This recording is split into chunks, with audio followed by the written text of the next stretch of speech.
guys, Tomboy601, and today we're out in the Dallas because, well, in this most recent patch, we had a pretty significant update to the way HE shells work. So today we're going to go over that update in one of the ships that probably received the biggest buff from it, the Dallas. So as far as our commander goes, we are running good old Norman Scott with Makawa and Mimbelli, and then the full fire build to complement it. So really the typical Norman Scott sort of way. If you're not familiar with the Dallas, well, she's the American Tier 5 light cruiser. She has a couple of big steps. Firstly, she is, I believe, the first one who gets 152 millimeter guns, and that's kind of the key thing we're going to talk about today because this is a very special caliber. We'll go over the numbers a bit later because right now we have some prime barbecuing targets. Queen Elizabeth, we got a Nevada, we got an Arizona, and we're just going to go ahead and start cranking up that barbecue. Of course, this is the light cruiser playstyle. This is the American HE slinging playstyle. If you're not familiar with it, find an island that blocks line of sight from your enemies and continue to rain HE down upon them.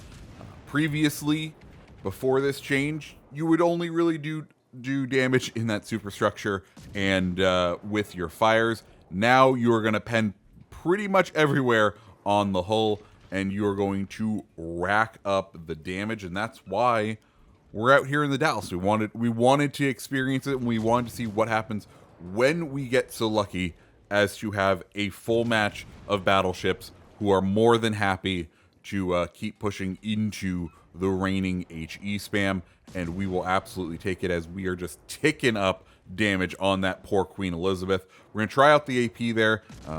Not as effective, and we've actually started to lose our ability to lob. That is one of the things you do have to keep an eye out on these boats. You have to kind of plan as they begin to push in if you're going to be able to get the shells to come down onto them.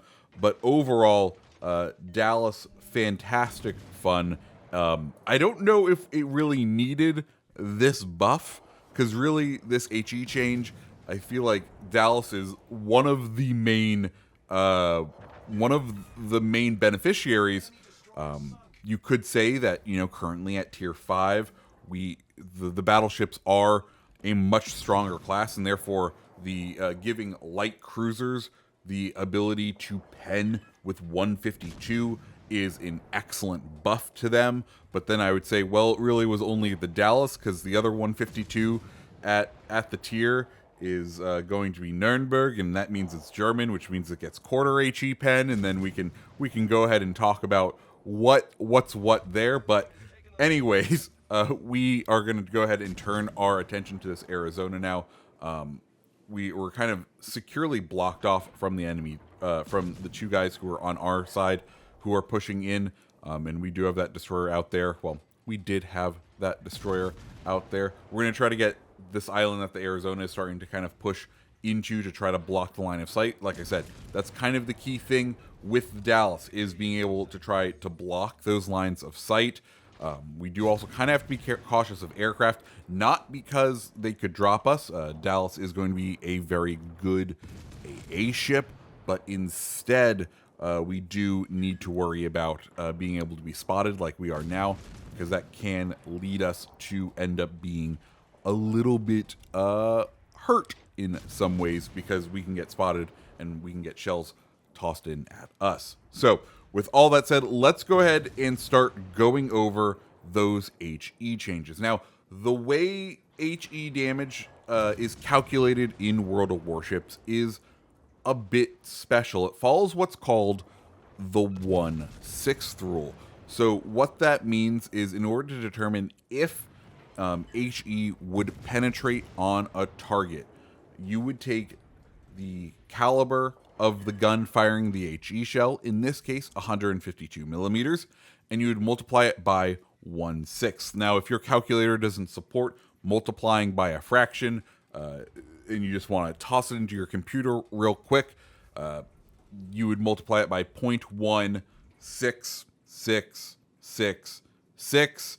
I find the 4 sixes allow the rounding to go to the correct thing to make it all copacetic as far as the values. So you could argue it doesn't really matter because we're only really dealing with whole numbers. Anyways, when you multiply 152 times 0.16666, you are going to get 25.3, which in the old system told you it would penetrate 25 millimeters of armor, but not go through and therefore not do damage or shatter on 25 millimeters. It needed to be one whole number greater than, and you could not round. It had to be a true one whole millimeter more. It needed to be like a 26 in order to pen 25 millimeters.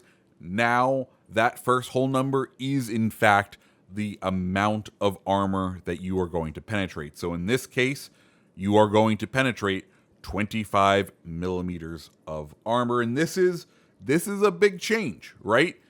At least down here at the lower tiers. I'm sure there's some weird things I'm not thinking about right now.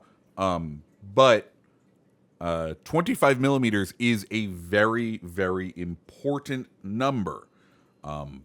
That's because of just where 25 millimeters of armor is used. Right now, 25 millimeters of armor is battleship grade armor, is battleship armor for tier 4, tier 5, tier 6, which means ships that Dallas is going to run up against are going to have 25 millimeters of armor. Previously, it wouldn't have been able to pen it. It needed to hit them up in the superstructure or set those fires. Now, it can go ahead and get that full pen damage. And with full pen damage comes bigger damage numbers. And like I said earlier, you could make the argument, well, light cruisers down at this tier need it. Battleships are incredibly strong ships at this tier. Generally, they overmatch every single part of a cruiser at this tier, so they just need to land a shell in order to do damage, and they can usually hit citadels at this tier. So having the ability for a light cruiser to do more damage, helps balance out the scales just a little bit. So I think that's maybe one of the reasons they went ahead and did this. Also, I think it helps clear up the game mechanics. The -1 thing was always a bit weird, so to have it kind of now be the dead simple math of take the shell caliber size, multiply it by 0.16666, and from there, whatever that whole number is, that's how many millimeters of armor you're going to go ahead and pen for. Of course, there are those weird exceptions out there. You got the Germans, you got some of the other special HE pen rules where you can have a quarter or a fifth pen, but as far as kind of clearing up the game mechanics, I really like what they did here. It does make it a little bit easier. But let me know what you guys think down below. Do you think this is a good change? Do you think it's a bad change? Yeah, guys, if you like the video, go ahead and hit the like button, hit the subscribe button, and I hope you have a fantastic rest of your day. See ya.